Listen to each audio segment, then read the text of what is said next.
¿Cómo estás, Andrés? ¿Qué tal? Muy bien, acá, listos para arrancar un nuevo programa y nos toca un tema álgido, cada vez estamos entrando en terreno más peligroso. Pidieron en los comentarios que hablemos sobre, bueno, el divorcio. Eh, Así que Vamos a bueno, terminar, vamos a ver vamos a terminar hablando de Vaticano II y se pudre todo. Va a ser un desastre. todo a su tiempo, pero no hay que escaparle a nada. Eh, bueno, tema matrimonio y divorcio. Me parece bueno que veamos primero algo rápido sobre el matrimonio desde un punto de vista cristiano, que no tiene mucho que ver con el matrimonio desde el punto de vista pagano, aunque tenga semejanzas. Eh, y después veamos, bueno, tema, el divorcio, ¿es aceptable, no es aceptable? ¿Qué tiene que ver con la eh, validez o no validez del vínculo, etcétera? Pero antes de arrancar, como siempre, te propongo que recemos un Padre Nuestro para pedirle a Dios que también nos abra la lengua y la mente a cada uno de los que estamos participando en esto. También el In nome Padre. Patris et Filii et Spiritui Sancti. Amen. Pater noster, qui es in celis, sanctificetur nomen tuum, adveniat regnum tuum. Fiat voluntas tuas, sicut in cielo et in terra. Panem Amén. nostrum quotidianum de nobis hodie, et dimitte nobis debita nostra, sicut et nos dimittimus debitoribus nostris. Et ne nos inducas in tentationem, sed libera nos a malo. Amén. Amén. Bueno, para disparar este tema, me traje a la mente una definición, un librito que a mí me sirvió mucho, que lo estuvimos leyendo con mi novia, que se llama Noviazgo Cristiano, del padre Dantec. Es difícil de conseguir acá en Argentina, está obviamente escrito en francés originalmente, traducido una traducción española de los años 50. Y Hasta los está muy 50 bueno, lo aceptamos. Hasta los 50 lo aceptamos. está muy bueno porque es simple, pero dice todo claramente para ayudarnos a entender cuál es la concepción cristiana, bueno, del matrimonio, del noviazgo y de distintas otras cosas. Me gusta porque es simple y breve. Eh, y básicamente hay dos puntos que me gustaría levantar. Primero, el matrimonio es una vocación de santidad. Y dice, ¿qué queremos decir exactamente cuando afirmamos que el matrimonio es una vocación de santidad? Significa dos cosas. Ante todo, que los esposos deben tender a la santidad y a una santidad conforme a su estado. Y segundo, luego, que pueden alcanzarla por un esfuerzo personal y con el concurso de la gracia divina. Entonces, estamos hablando de que el matrimonio, ante todo, no es una cosa que se nos da la gana, sino es una vocación. ¿Y para qué es esta vocación? Además de para ser santo, digamos, ¿cuáles son los fines del matrimonio? Y bueno, acá el padre Dante lo explica claramente. Dice, este plan y este orden que tiene el matrimonio llevan también consigo lo que se ha dado en llamar los dos fines providenciales del matrimonio, que son la fecundidad, entre paréntesis, y la educación de los hijos, y la mutua ayuda o el amor. Por consiguiente, quien desea casarse debe saber que se compromete a un estado de vida que tiene exigencias particulares. Al ingresar libremente en él, contrae nuevos deberes de Estado, a saber, el deber de la fecundidad y el deber de amar. Finalmente, la Iglesia proclama que, en el orden de los valores, la misión de la fecundidad y de la educación de la prole ocupa el primer rango y debe conservar siempre el primer puesto. Doble finalidad del matrimonio, pero primacía de la fecundidad sobre el amor. He aquí dos aspectos esenciales de la doctrina católica del matrimonio. Listo, ya está. Terminamos el programa. No hay mucho más que. Está clarísimo, me parece. Está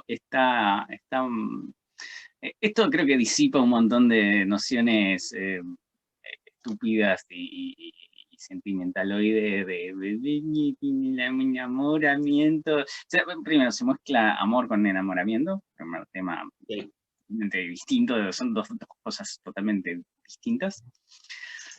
Y por el otro lado también, y por el otro lado se suele poner también, se invierte digamos, estos dos fines, el orden de estos dos fines, y es como que, bueno, ya entrando empezando a tocar el tema del divorcio en sí, digamos.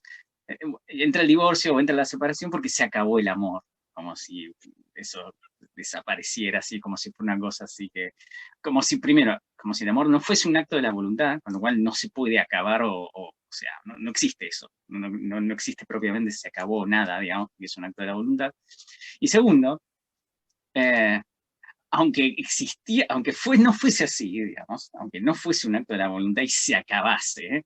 No importa, porque no es el fin principal del matrimonio, con lo cual, de hecho, hay una anécdota que hay que ver qué tan cierta será o no, digamos, de, mm, de Santo Tomás Moro, que creo que queda viudo y se casa de vuelta con una mujer que era muy fea, que realmente él sabía que era muy fea, que era una cosa así, como que bueno, nada, él tenía que ocuparse de sus hijos primero y bueno, y casarse servía a ese fin.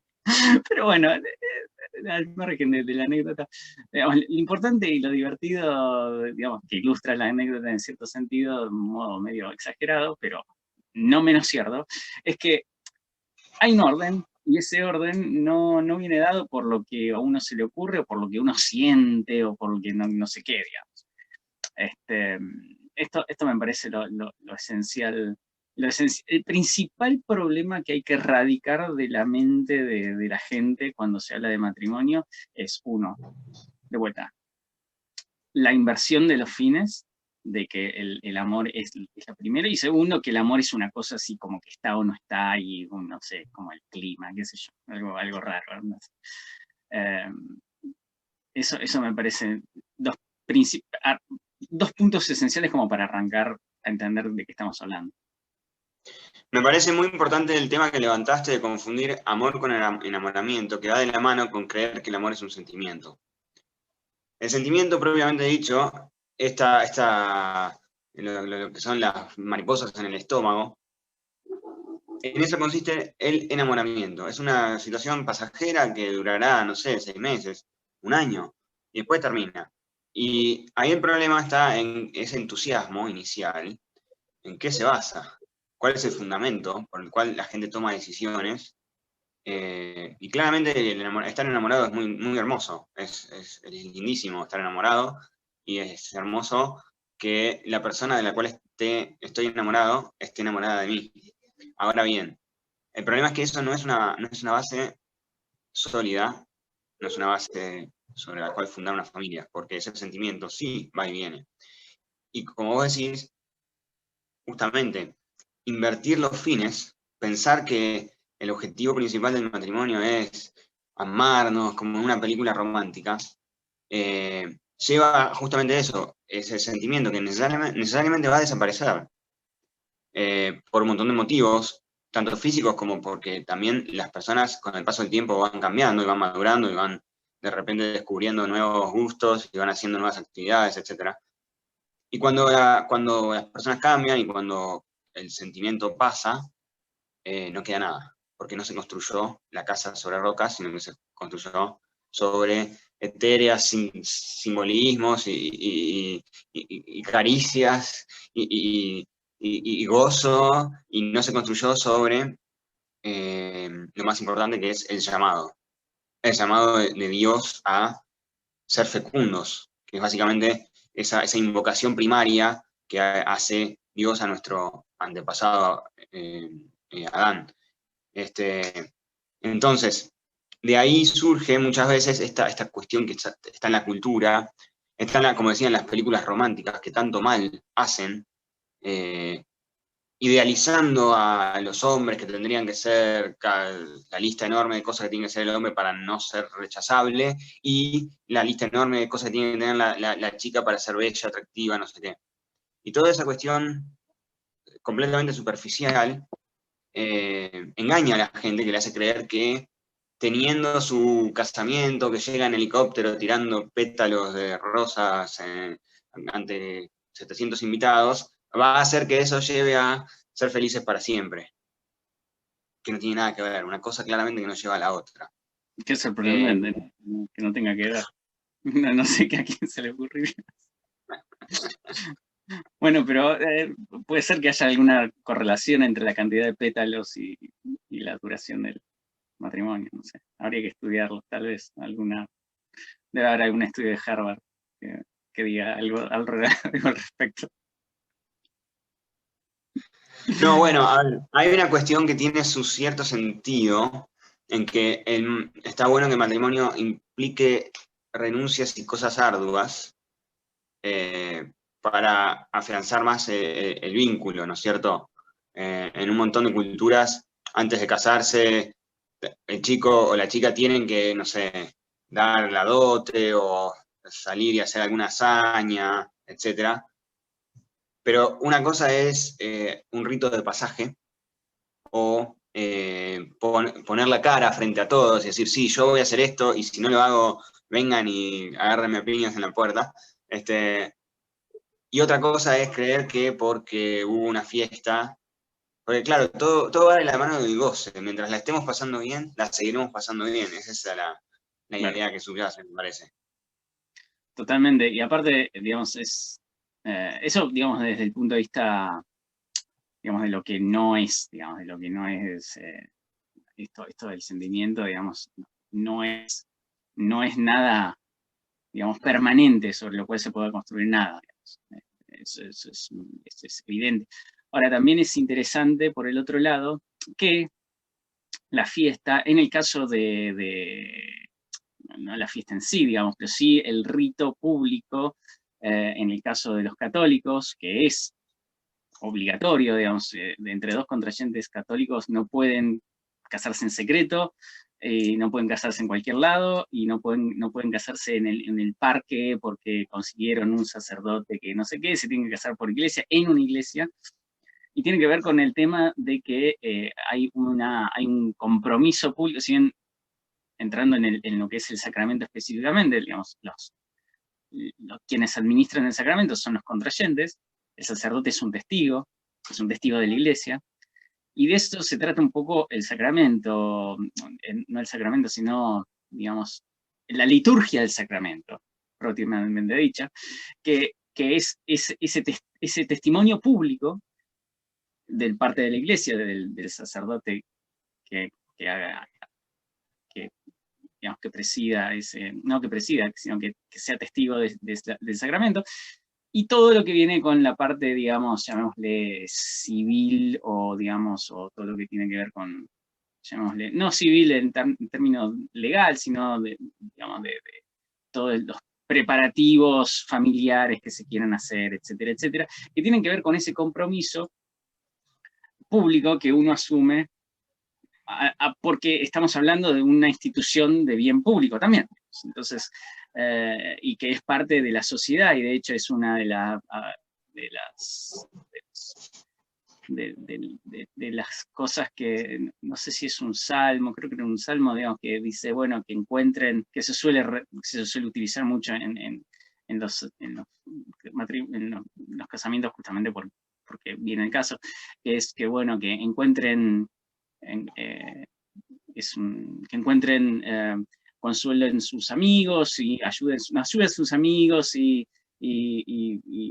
consuelo en sus familiares, o algo así, digamos, como para que, digamos, el matrimonio no es solamente una cosa que van a construir los contrayentes, porque precisamente, digamos, el objetivo, siendo el objetivo de la procreación y de criar a esos chicos como personas en general y como cristianos en particular, implica, digamos, es una contribución que esos contrayentes están haciendo a toda la sociedad, al pueblo de Dios, a la comunión de los santos. Con lo cual no es una cosa que se pueda tomar a la ligera, desde luego, y como toda cosa también de la iglesia, es un acto público. Y alguno va a decir, bueno, pero la confesión es privada, qué sé yo. Bueno, sí, pero no era así. Había las confesiones, había confesiones públicas y uno tenía que andar diciendo lo que hizo y qué sé yo, y haciendo penitencia pública, y de hecho sigue siendo así en algunos casos, donde hay un pecado público, que la penitencia sea pública. Entonces, la iglesia no esconde las cosas. Y esto es importante porque, y también se relaciona con lo que Cristo mismo dijo, digamos, no va a quedar nada oculto que no deba ser revelado. Y, y, y el matrimonio es una institución pública, es una institución de bien público, es una institución de bien público para la sociedad y para la comunión de los santos. No es algo que pueda hacerse en secreto, o que convenga tampoco hacerse en secreto. Había leído también, relacionado con esto, digamos, cómo era por qué también era la pompa de las coronaciones, supongamos, ¿no? O de otras, eh, digamos, hechos así civiles, digamos, porque tienen que ver con un compromiso. En este caso el rey hacía un compromiso ante Dios, y por eso también se hacían las coronaciones en las iglesias, etcétera, etcétera, de que tenía que cuidar a su pueblo. Y básicamente es la misma lógica esta, y de hecho mucho más fuerte, porque obviamente una coronación no es un sacramento, el matrimonio sí. Y es también un compromiso ante Dios, muy, muy realmente, no es que es como un compromiso, es un compromiso ante Dios, de traer los chicos que Dios quiera al mundo, y de criarlos, y de hacerlo ante la sociedad, y ser buenos vecinos y buenos amigos, etcétera, etcétera. Me parece muy importante lo que decís de lo público versus lo oculto. Porque ¿quién actúa en lo oculto? Los hombres prefirieron las tinieblas a la luz porque sus obras eran malas. El que es de las tinieblas no se acerca a la luz para que no quede de manifiesto lo que tiene. El que no tiene nada que ocultar es la persona que tiene más libertad, al fin y al cabo. Porque ¿cómo te chantajean? Y generalmente te chantajean cuando encontraron algo que vos querés ocultar. Y es así, literalmente, como vos decís, cuando había un pecado público, el pecador debía arrepentirse públicamente. Bueno, obviamente que en esta época de pastores cobardes y pastores que se esconden de los lobos y no les enfrentan, no existe más el arrepentimiento público, no existe más casi nada, o sea, no existe más tampoco el liderazgo. No, estamos sueltos, cada uno, porque claro, ese liderazgo de cobardes no lidera a nadie. Pero en general, cuando Dios reinaba públicamente, todos los actos eran así, a la luz del día. El matrimonio, por supuesto, tiene que darse a la luz del día porque esto es digamos, es una vocación y es una responsabilidad que hay que tomar de frente, ¿no es cierto? Creo que va también de la mano. ¿Cómo? ¿Estamos condenando los matrimonios que se hagan de noche? No. No, por favor, casamiento después de las 8 de la noche sea anatema. No, y antiguamente igual se casaban durante la vigilia de Pascua, así que se casaban todos de noche. Bueno, pero bueno, eso ahora hagámosla, ya que salió el tema, digámoslo. No pueden hacerse los casamientos durante los periodos penitenciales. Pascua y Adviento. No, por alguna razón increíble, bueno, por la misma razón por la cual vos dijiste recién que obviamente no importa los pecados públicos, etcétera, etcétera. No, eso no se practica, digamos, y uno puede conseguirse un sacerdote que te case en cualquier momento, en cualquier hora, y fuera de una iglesia, no importa. Pero los católicos tienen que casarse dentro de una iglesia, fuera de tiempos penitenciales, que son nada más, son dos, no es que la iglesia impone cosas rarísimas o imposibles, son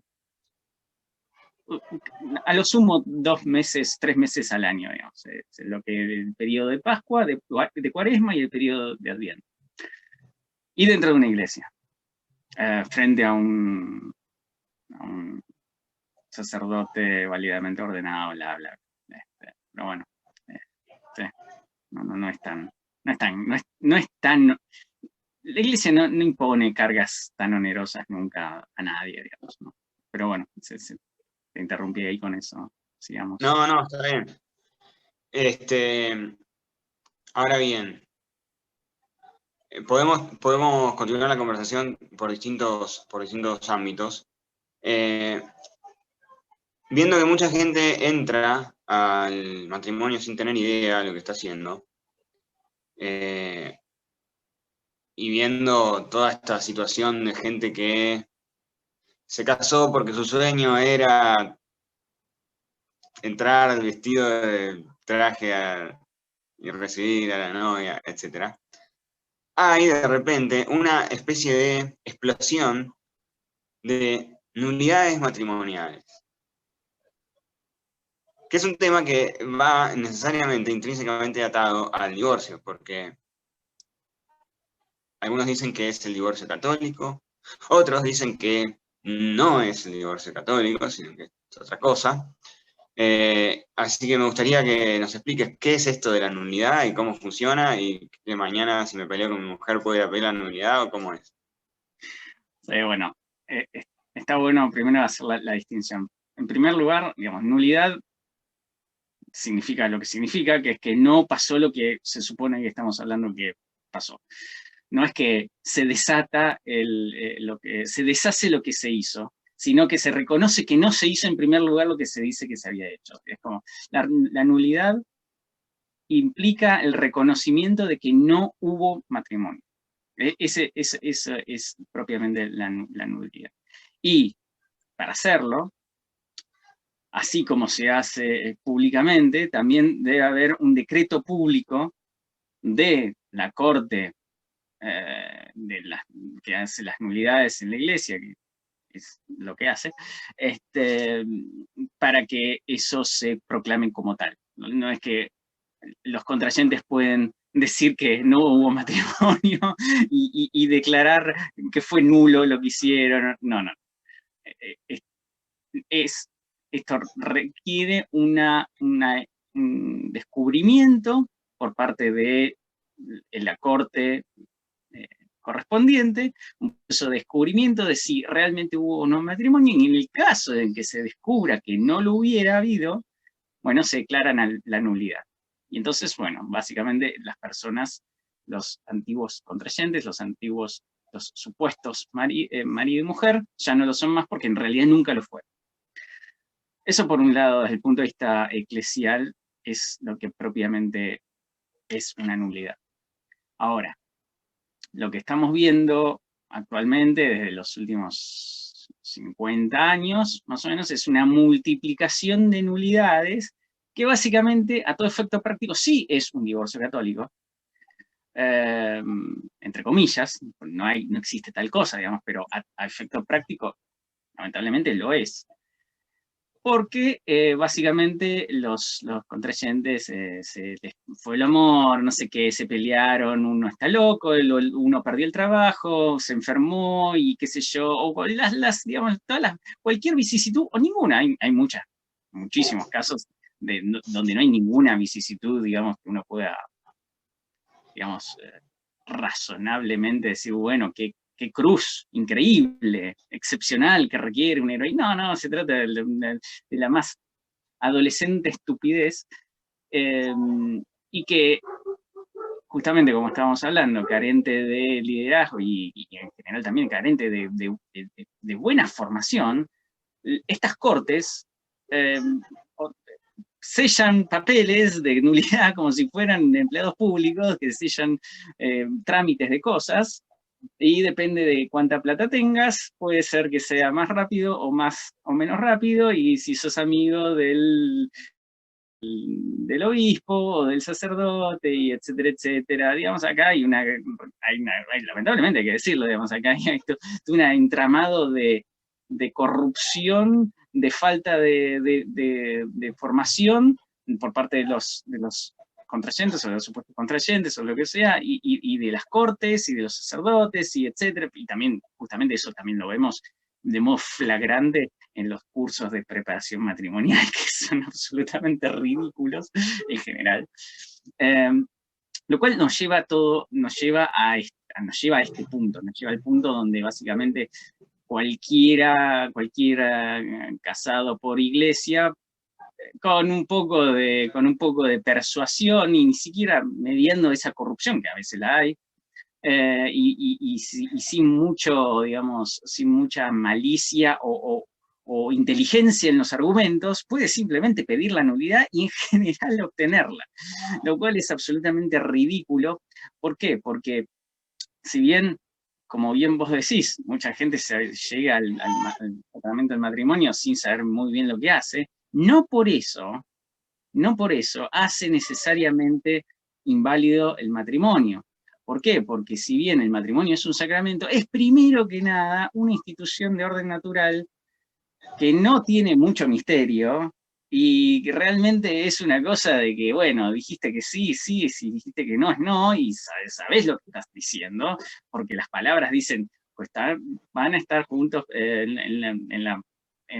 la salud como en la enfermedad, etcétera, etcétera, hasta que la muerte los separe. Si decís que sí a eso es porque entendiste esas palabras, y no hay mucha otra forma de entender lo que se está diciendo, que estás diciendo a lo que estás acordando o no acordando. La propuesta del contrato, del compromiso, digamos, pero digamos, llamémosle en términos legales simples, si yo te digo, bueno, vamos a hacer esto, y vos me decís que sí, y digamos, si no estamos hablando de términos donde se pueda presuponer una falta de incomprensión de lo que significa para siempre, o de lo que significa en la enfermedad, o en la riqueza, o en la pobreza, esto es muy fácil de entender.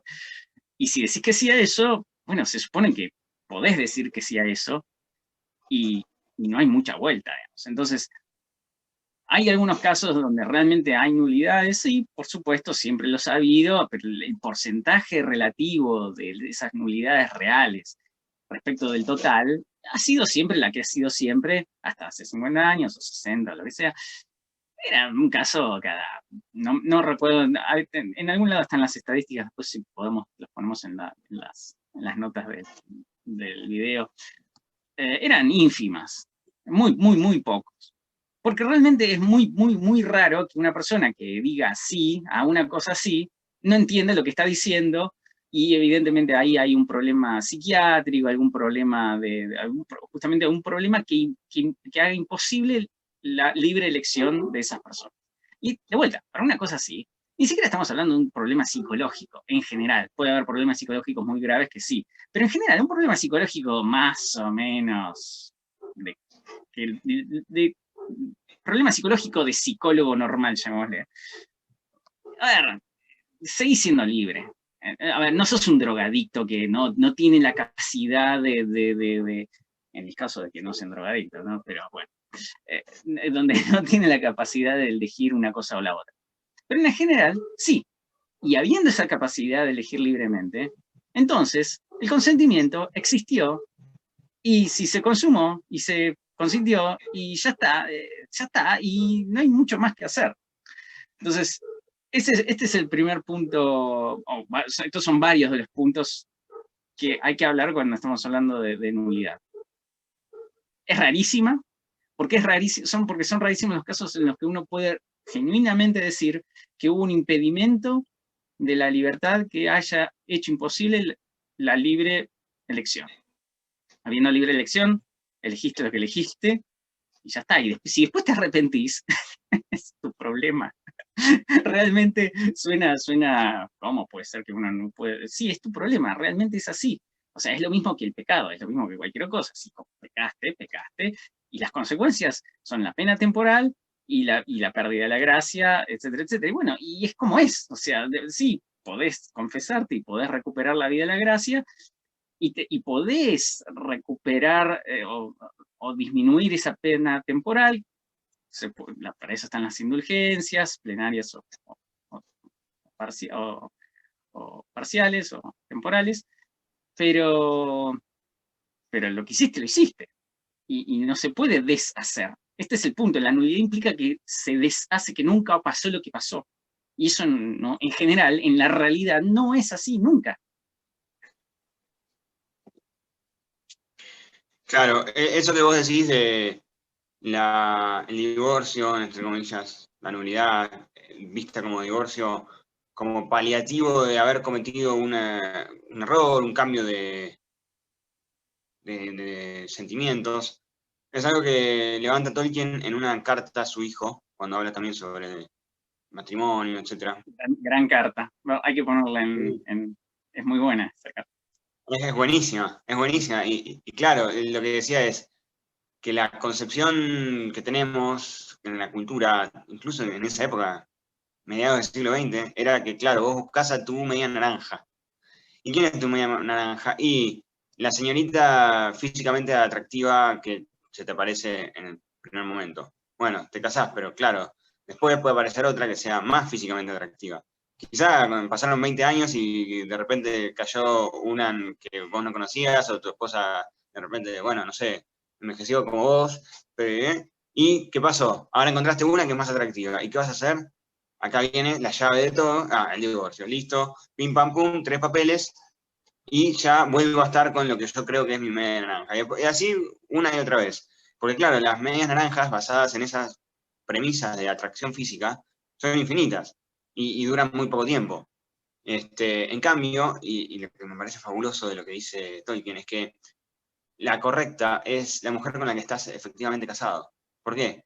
Porque es con quien vos tomaste esa decisión trascendental que transforma tu vida, y es ella con quien estamos llamados a luchar y llevar juntos el yugo, no con una cuestión así volátil. Ahora bien, también esto de la nulidad como forma de suplantar el divorcio, como vos bien decís, hay momentos donde o hay oportunidades en las que ciertamente es así, como vos decías, ya sea por una cuestión psiquiátrica, por una cuestión de circunstancias que alguien se vio, no sé, imagina, no sé, una chica que quedó embarazada y es joven y no tiene fuerza de voluntad y los padres la obligan a casarse. Si la obligaron a casarse, de la misma manera que, no sé, Pero antiguamente... supongamos, de, de, pongamos el dedo en la llaga, digamos, hablemos de un caso así. A ver, estimada señorita, ¿te pusieron una pistola en la cabeza? En general, supongamos que no, ¿no? Si pusieron una pistola en la cabeza, bueno. Igual, es más, redoblemos la apuesta. Digamos que sí te pusieron una pistola en la cabeza. A los mártires les pusieron una pistola en la cabeza. Y se murieron. Y son mártires, y son santos, y ya está, digamos. El matrimonio es, como vos dijiste al principio, es un llamado a la santidad. Y la santidad es para héroes. Y es para héroes o nada. No hay bueno Está más o bien, menos. está bien, pero me parece un poco, o sea, es difícil exigirle, porque hay grados de madurez, ¿no es cierto? Por Para llegar supuesto, al por supuesto. heroísmo hay que madurar. Entonces, me parece que no siempre es razonable exigir el heroísmo a todos todo el tiempo, porque hay gente que lamentablemente no está capacitada para el heroísmo. Hay gente que de verdad no le da para ser héroe y va a fallar en esa situación extrema, sin duda. Bueno, a Sí, ver, yo, en los últimos videos que estuve hablando de heroísmo, algunos me preguntaban, bueno, pero eso no será medio pelagiano, que vos tenés que salvarte por tus fuerzas heroicas. Y yo lo que digo es, una buena puede ser crítica. que especialmente para una, claro, puede ser Una buena especialmente crítica. para una mujer debe ser más difícil, para un hombre lo entiende más la metáfora del héroe. Esto Sí. no estamos hablando del heroísmo pagano, que busca la Cleos Aphiton, la gloria imperecedera, y como Aquiles, que prefiere morir joven, antes, pero famoso y heroico, antes que vivir una vida de viejo canceroso. No, bueno, esto es otra clase de heroísmo. Este es un heroísmo que nos llama a ser la mejor versión de nosotros mismos que podemos ser al extremo. Hacer de verdad lo que estamos llamados a hacer, superando todos los obstáculos, y que solo si hacemos eso, entonces la gracia de Dios va a ser suficiente para llevarnos a la perfección y a la salvación. O sea, que por nuestras propias fuerzas no es suficiente. Ahora, si no ponemos todo de nosotros, tampoco es suficiente. Es condición, lo que se llama sine qua non. Sin esa condición, sin haber puesto todo de nosotros, estamos fuera. O bueno, iremos al purgatorio. Pero una vez que la tenemos, tampoco es suficiente. Hace falta más, porque somos seres limitados e imperfectos. Entonces, en este sentido, es difícil exigir el máximo del egoísmo, pero sí es muy importante reconocer a qué estamos llamados. Porque claro, Disculpame, el y heroísmo para no es para los débiles. no, y discúlpame, por eso, justamente como para determinar que, digamos, si realmente si realmente hay un impedimento de tal magnitud, entre los cuales puede ser una cosa tan, digamos, simple como la edad, digamos, los menores no pueden casarse, está en el Código de Derecho Canónico, etcétera, etcétera, porque justamente se supone que ese es un factor muy importante para la capacidad de consentimiento. Justamente por eso hay un juicio en el cual se descubre si realmente hubo o no consentimiento. Entonces, no es que, bueno, sí, era joven y no sé qué, y no sabía qué hacía, y entonces, qué sé yo, y la vida, y estaba confundida porque no sé qué. No, no. Bueno, vamos a ver si realmente, o en qué caso pudo haber sido de tal magnitud las circunstancias y el caso y lo que sea, que pudieran haber hecho imposible la libre elección. Y por eso, en general, los casos de verdadera nulidad son ínfimos. Lo cual y esto también, lo cual no quiere decir que, aunque supongamos que siguiéramos teniendo los buenos tribunales que había hace 100 años y todo hubiese sido, digamos, normal, no es para, no, es interesante notar que es probable que tendríamos más, que hoy habría más nulidades que antes, precisamente por lo que decimos, digamos, de que la gente está cada vez es más inútil, digamos. Estamos hablando justamente de ese comentario que te habían hecho del heroísmo, qué sé yo, porque les resulta incomprensible. Es una cosa realmente. De vuelta, uno se puede contraargumentar, bueno, está bien, pero así como Dios te pone en estas No, yo circunstancias. creo que es un buen argumento especialmente para alguien que no está acostumbrado a pensar en esos términos.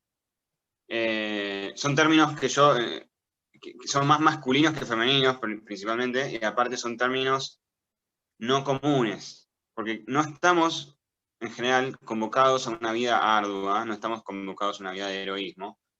Y eso es un gran problema, porque, digamos, la fortaleza es una de las virtudes naturales, más, o sea, una de las 4 virtudes que tenemos que cualquiera de nosotros ejercitar por nuestros propios medios incluso, y estamos en una sociedad de débiles, de blandos, de gente que se ofende, de como se llaman los copos de nieve, donde todos están ofendidos y cualquier cosa que hagas, la gente está victimizándose. Es una sociedad de víctimas. Te quieren víctima, te quieren herido, Vamos que a poner sangres por la herida y te sientas oprimido, eso es lo que quieren. Entonces, cuando vos le hablas de heroísmo, a mucha gente es casi algo, sos un macho patriarcal, digamos. Claro, claro, claro. Ahora, acá ponemos el video de la China diciendo víctima. Bueno, sí, justamente, digamos, y aparte, digamos, esto que estamos hablando, digamos, no es ni siquiera propiamente si bien perfeccionado por la iglesia y por el cristianismo, digamos, pero las virtudes cardinales, ya hablaba Aristóteles de eso, digamos, no es nada, son cosas absolutamente básicas del ser humano, de cualquier, crea lo que crea y piense lo que piense sobre lo que sea, son cosas muy esenciales, muy básicas. Y es cierto, vivimos en una sociedad que huye de lo arduo, y de hecho, pensemos también justamente cómo la tecnología en general y el mundo del trabajo nos ha divorciado del esfuerzo físico, el esfuerzo intelectual del esfuerzo físico. Um, Obviamente vivimos en un mundo, digamos, que confluye y, digamos, confabula contra nosotros en ese sentido. Pero no por eso estamos menos llamados a eso o de alguna manera exentos, porque estarlo o considerarnos que estamos, lo único que hace es ir contra nuestro propio interés, contra nuestra propia naturaleza y contra nuestros propios objetivos, incluso los objetivos más pueriles y irrelevantes que podamos tener. Si no tenemos la mínima disciplina de hacer el trabajo que tenemos que hacer, nos van a echar. No hay mucha vuelta y bien echados estaremos, digamos. Entonces, si eso lo llevamos de vuelta al plano de un compromiso de por vida, que es el matrimonio, bueno, obviamente ya el nivel de vértigo que le puede llegar a agarrar a cualquiera es máximo. Pero bueno, es parte del problema. Bueno, ese es el tema también. Hay un miedo enorme a asumir decisiones definitivas. Porque va de la mano también con esta visión, que primero fue una cuestión intelectual, pero ahora es una cuestión cultural, que la gente lo mamó de la televisión. De que es bueno tener opciones disponibles. Es bueno tener siempre una puerta de atrás para poder huir. Es bueno siempre poder cancelar toda esa prueba por 7 días o por 30 días gratis y después empezás a pagar, etc. Sí, sí, sí. Entonces, el mundo free trial. claro, arrancás con el free y después vas a hacer la versión premium. Entonces, claro. No hay una, o sea, aparte, no es que vos te casás con un desconocido. Esto no es la India donde tus padres deciden y vos te casás. A ver, acá antiguamente existían lo que se llamaban las vistas y ahora existe el noviazgo. Y digamos, sí. Hay una cuestión de voluntad y de raciocinio y de discernimiento con respecto a la conveniencia de contraer matrimonio. Y la conveniencia puede ir o no de la mano con el enamoramiento. Pero no conveniencia, digamos, de un punto de vista de avaro, de un cálculo, sino de que lo que es lo conveniente, es algo como cuando ves dos fichas de rompecabezas que justo encastran. O sea, tienen su forma de darse cuenta que eso va por ahí, va bien. Y esa visión no necesariamente está acompañada, o sea, sí, muchas veces sí, pero no necesariamente está acompañada de cuestiones televisivas, de cuestiones emotivas. Hay también una enorme preocupación por, no sé, la compatibilidad o por cómo nos va a ir cuando estemos en la intimidad, etc. Entonces todo es free trial, y ese free trial te hace tener estos noviazgos eternos, y toda la cantidad de cosas que van en contra del propósito del matrimonio cristiano, que son, por ejemplo, la convivencia antes del matrimonio, todas estas cosas que tienen que ver con el amor libre, con bla, bla, bla, que inundan nuestra cultura. Y básicamente lo que hacen es atentar contra esa visión de decir, quiero una cosa y me juego por eso. Y en cambio, no, ahora es tener opciones disponibles, es tenemos una relación abierta, o no, soy un soltero, ¿cómo se llama? Los bachelor, estos movimientos que hay en Estados Unidos, que, que no se casan porque les gusta salir con muchas minas. Y claro, opciones y pasarla bien, pero después llega el punto donde uno no cumplió con su vocación, con su llamado. Que no digo que todos tengan la vocación matrimonial, pero yo digo que muchos tienen la vocación matrimonial. A tener una familia, tener hijos, envejecer juntos, ver a los nietos, y llegar ahí y no tenerlo es duro, es muy duro. Y no hay que andar jugando con eso, me parece a mí. Ahora bien, puede pasar, como vos decís, que haya una cuestión extraordinaria, o que simplemente la esposa, o el esposo en este caso, decida irse. Entonces, Qué problemón. Bueno, digamos, acá acá entramos básicamente en el punto de lo que hay dos cuestiones. Por un lado, digamos, eclesial, existe lo que se llama la separación, y desde el punto de vista civil, acá entramos en el divorcio propiamente dicho, digamos. Primero que nada, la separación es siempre temporal, o se supone que es siempre temporal, y es algo que puede autorizar el obispo. Esto es algo que también los obispos han hecho como que ese párrafo del Código de Derecho Canónico se lo olvidaron, como todo el resto. pero es el obispo el que puede autorizar una separación. Y la puede autorizar por grave motivo, por alguna cuestión bueno, que sea de grave motivo, no sé, alguno de los cónyuges está loco o tiene un problema psiquiátrico súper grave digamos, y se pone violento o no cumple de un modo que pone en peligro la relación o más, o incluso más la relación, ahí ya entramos en, no sé, pero que pone en peligro la vida de los hijos o la educación de los hijos. Entonces ahí el obispo puede, tomando todas las medidas del caso, extinguiendo todas las medidas previas para evitar salvar la convivencia.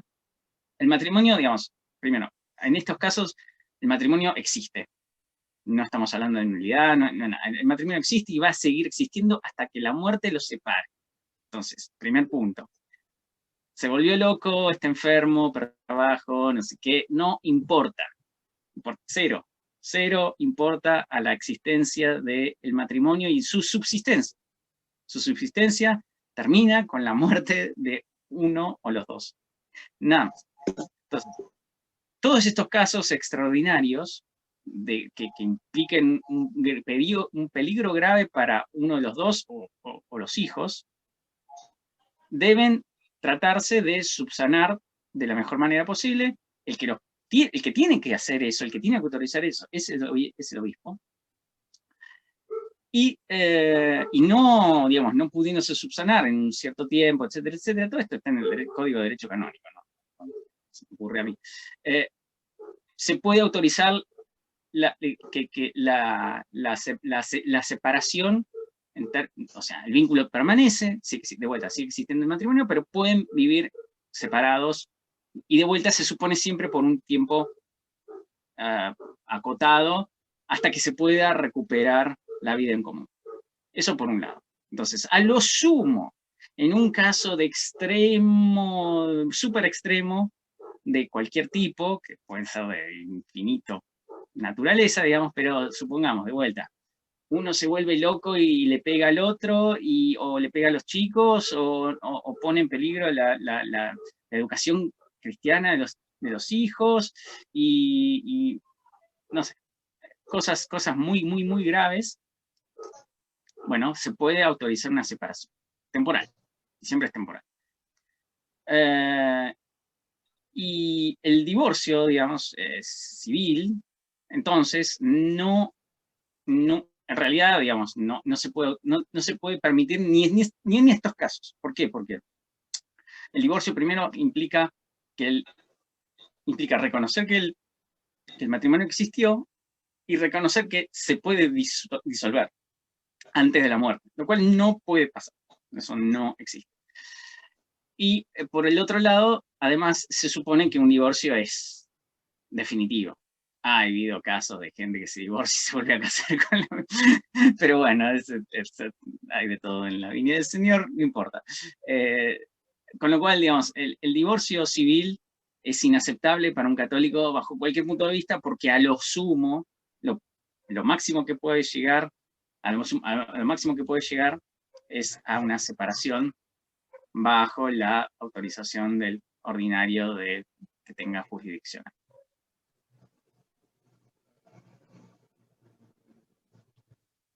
Así es. Ahora bien, el problema con eso es ante los hechos consumados.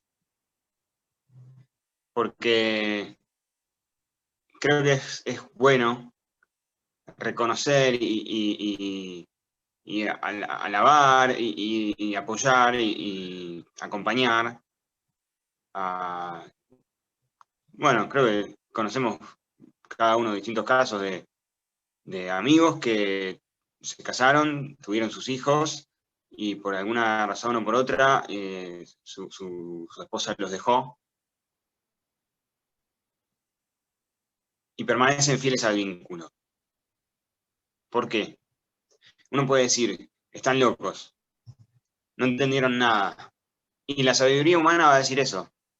Pues, si podés rehacer tu vida, si podés, tenés la libertad de hacerlo, porque encima si la otra persona no te es fiel y ya te dejó, entonces no tenés por qué serle fiel a algo que no existe más, etc. Que son muchos argumentos que son, digamos, tentadores. Pero es importante, me parece, homenajear a aquellos corajudos y fuertes que deciden permanecer, digamos, con miras en lo alto. Creo que en la mayor parte de los casos es también para ejemplo de sus hijos. De decir, bueno, yo di mi palabra de que iba a hacer esto, iba a hacer esto. Que es, por un lado, es una lucha amarga y dura y llena de abandono y humillación, pero por otro lado es también la que da una enorme victoria, porque esa clase de luchas muy pocos la pueden dar. Muchos la enfrentan, ahora son pocos los que perseveran en ella. Completamente de acuerdo. Y realmente, bueno, acá hay que sacarse el sombrero en estos casos a quienes, en definitiva, honran sus compromisos. Básicamente es honrar en un sentido más general, es honrar la palabra empeñada, ni más ni menos, con el agravante que no es solamente, digamos, no es solamente una palabra empeñada, sino es un sacramento y es un compromiso, ha sido un compromiso público. Y bueno, la verdad es que en estos casos la actitud católica es esa, es la de, bueno, habiendo quedado abandonado uno de los cónyuges, el que permanezca en la familia, digamos, o como se quiera ver la situación, tiene que reconocer que sigue estando casado con quien se casó y que lo unen a su cónyuge el compromiso matrimonial que asumió. Y eso no le da, y eso justamente en ese caso, digamos, no le da ninguno de los derechos y le da todas las responsabilidades, por las circunstancias, obviamente. Pero no por eso queda exento de esas responsabilidades. Y la otra parte, quien incumple con esas responsabilidades, bueno, la realidad es que está incumpliendo gravemente va a tener que dar explicaciones a Dios de eso, y realmente pone en peligro su alma. No hay mucha vuelta, no se puede minimizar o entrar en la misericordia gratis que anda dando vueltas por ahí, que es totalmente falsa. Una persona que ha abandonado a su familia, que ha abandonado a su cónyuge, está en estado de pecado mortal y está en una situación habitual de pecado mortal en la medida que permanezca fuera de esa casa, fuera de ese vínculo. Con lo cual, no puede recibir sacramentos, no puede hacer nada, digamos, está, digamos, no está excomulgada, digamos, pero está, digamos, llamémosle a todo efecto práctico, sí, digamos, porque, de vuelta, no puede recibir ningún sacramento, no puede hacer absolutamente nada, ¿por qué? Porque claramente no hay ningún propósito de enmienda, y por lo tanto, la verdad es que no le atropelle un auto, no le atropelle un auto, porque la verdad es que la probabilidad de que tenga visión beatífica es cero.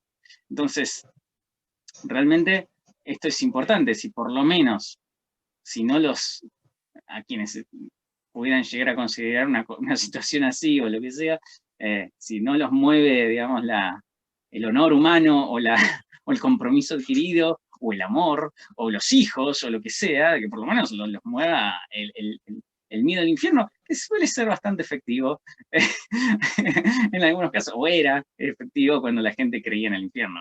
Pero bueno, ahora ya es como, bueno, Dios es bueno y nadie va al infierno, o casi nadie.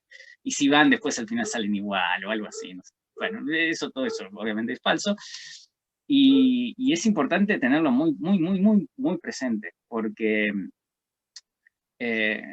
como dijiste al principio, el matrimonio es una vocación, y es una vocación de santidad, y no incumplir los deberes del matrimonio es poner en peligro esa santidad. Y eso significa jugar a la ruleta rusa con el infierno. Así es, y ahí tocaste un tema bastante importante, creo yo, y es que si vos te casás por iglesia con alguien que no tiene fe, o que tiene una fe infantil, o que va a la iglesia porque, bueno, estás corriendo ese riesgo de que un día diga, bueno, ¿sabes qué? Pero la iglesia, y Dios, medio que más o menos. Total, leí en el diario que supuestamente Papa Francisco autoriza el divorcio y ya está, y bla, bla, bla. Y bueno, te deja así nomás. Así que eso es clave, o sea, si vamos a encarar una actividad tan importante como entregar nuestra vida a otra persona, asegurarnos de que la otra persona por lo menos comparta los valores básicos que queremos vivir juntos, ¿no es cierto? Porque al fin y al cabo lo hacemos por Dios, no lo hacemos por un sentimiento. O sea, si estamos llamados a algo, si sentimos ese anhelo profundo, existencial, de que necesitamos para cumplir, digamos, nuestra misión en la tierra, seguir este llamado, bueno, asegurémonos de cumplirlo también con alguien que tenga el mismo llamado, en el mismo grado, y le dé la importancia que le damos. Si no, vamos a disfrutar 3, 4 años con, no sé, la chica que nos gustó, y que después nos va a dejar por otra así nomás. Sí, coincido totalmente. Seguramente tengo coronavirus, así que... ¿En serio? No, obviamente que no. ¿Qué coronavirus? ¿Qué estás hablando?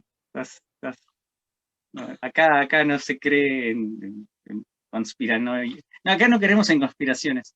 Eh, es otro gran tema. Bueno, volviendo al punto, justamente coincido 100% con lo que decís.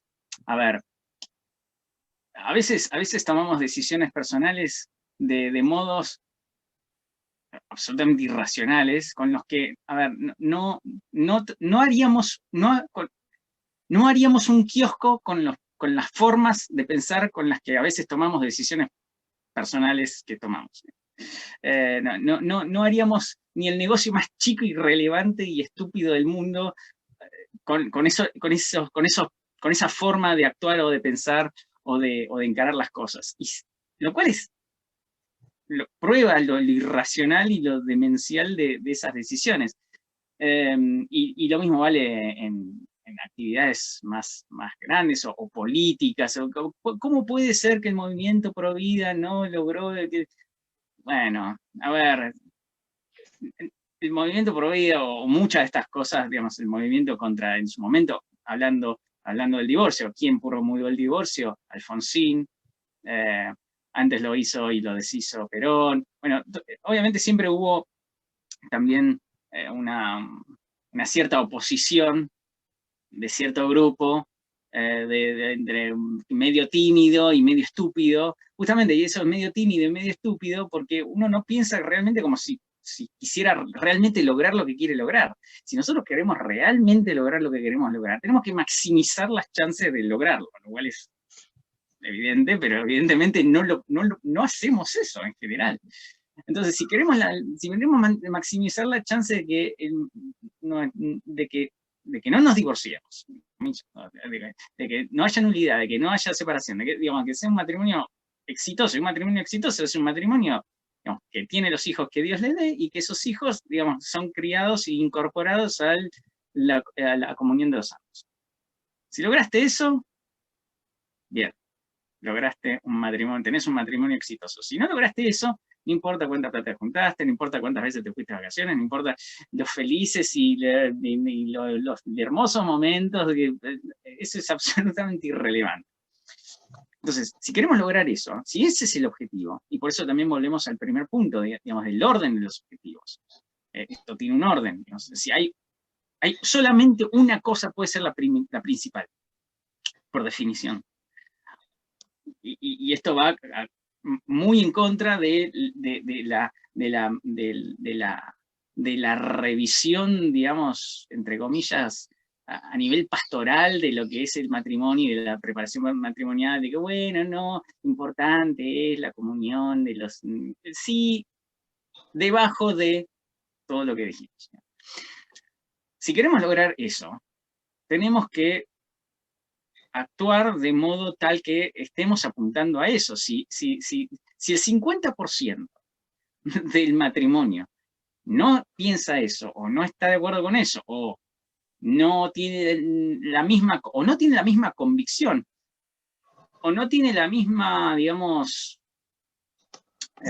conocimiento, o llamémosle inteligencia, entre comillas, en el sentido de entender la lógica necesaria para tomar los pasos para incrementar la probabilidad de éxito de esto, y de vuelta, obviamente, sin caer en... Está buena la crítica del pelagianismo, sin caer en la idea de que uno puede, con sus propias fuerzas, sostener un vínculo para toda la vida, etcétera, etcétera. Igual, dicho sea de paso, es posible, porque la gente se casaba antes de Cristo y existía el matrimonio antes de Cristo, y también en general era para toda la vida, en casi todas las culturas, etcétera, etcétera. O sea, pero bueno, al margen de eso, tenemos que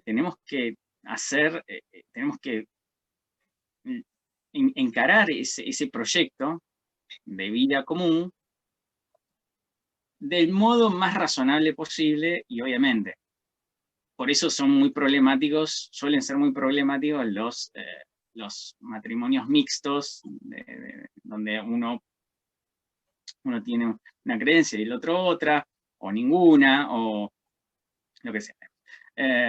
Justamente por esto. Ya la visión, al menos sobrenatural, incluso a veces natural, que hay del objetivo final, ya es distinta. Con lo cual, si el objetivo ya es distinto, o el marco de comprensión es distinto, bueno, los caminos para lograr ese nuevo objetivo, o el objetivo final que la otra persona piensa que es, van a ser totalmente distintos. O en algún momento van a tener una divergencia. Y cuando llegue ese momento, ¿en qué nos vamos a apoyar? ¿En el amor, en el sentimiento o no? Tenemos que tener una base sólida o sufrir las consecuencias, que es lo que está pasando hoy. Sí, las consecuencias se pagan caro, se pagan primero en la pérdida de la vida de la gracia y después en una enorme cantidad de dolor en el nivel material humano. Creo incluso que, digamos, si no compartís la fe, pero tu cónyuge tiene alguna fe, podrás tener alguna clase de matrimonio. No, obviamente no va a ser un matrimonio propiamente cristiano. Si te casás con una mujer que es, no sé, judía, ese no va a ser un matrimonio cristiano, va a ser un matrimonio mixto. Eh, pero hay chances de que, como los dos tienen la misma visión, aunque sea en el plano natural, de que se esfuercen los dos por serse fieles mutuamente, que es un esfuerzo enorme, ¿eh? La gente lo minimiza, ¿no es cierto? Porque como estamos muy enamorados, ¿cómo vamos a hacernos infieles? Y así lo son, lo terminan siendo. Pero si los dos tienen esa visión de por lo menos esforzarse para que sea para siempre, se van a esforzar y, como vos bien decís, tienen chance de hacerlo porque incluso antes de Cristo la gente se casaba para siempre. Ahora, si uno de los dos cónyuges tiene la cosmovisión, no sé si religión, pero sí cosmovisión común del siglo XXI, y hay chances hay de que la otra persona, cuando se acabó el amor, te deje, o cuando se encontró con alguien que, no sé, no sé, tenía un compañero de laburo atractivo y te engañó con ese, qué sé yo, no sé. Porque claro, si no hay una cuestión de valores atrás, si se basa solamente en, cómo me gustás, me caso con vos, estás en problemas, graves problemas, me parece, desde el punto de vista de nuestro, digamos, desde la gente que queremos vivir de acuerdo con la fe. Pero bueno. Sí, y no es, y acá también tenemos que agregar también todos los problemas, vamos, el contexto legal en el cual también hoy estamos, que es absolutamente contrario a un matrimonio cristiano. Arrancando primero por la existencia del divorcio, que bueno, como dijimos en Argentina, creo que en el 86, creo que fue promulgado por Alfonsín, y ha estado desde ese entonces, digamos, no se cambió, sigue, digamos, creo que en Latinoamérica, creo que Chile sigue sin divorcio, pero creo que lo sacaron o están dando vueltas ahí.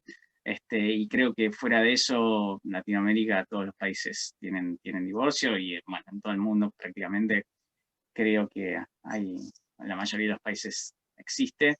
Y después también tenés todo lo que tiene que ver con, justamente habiendo divorcio, no hay todos estos procedimientos de remedio, de recupero de la relación, que son justamente esto que decíamos a nivel eclesial, antes de llegar a permitir una separación. Bueno, se trata digamos, de restaurar el vínculo por alguna causa grave que pudiera haber, como por ejemplo una infidelidad, digamos. Una infidelidad obviamente es una falta gravísima, eh, pero no disuelve el vínculo.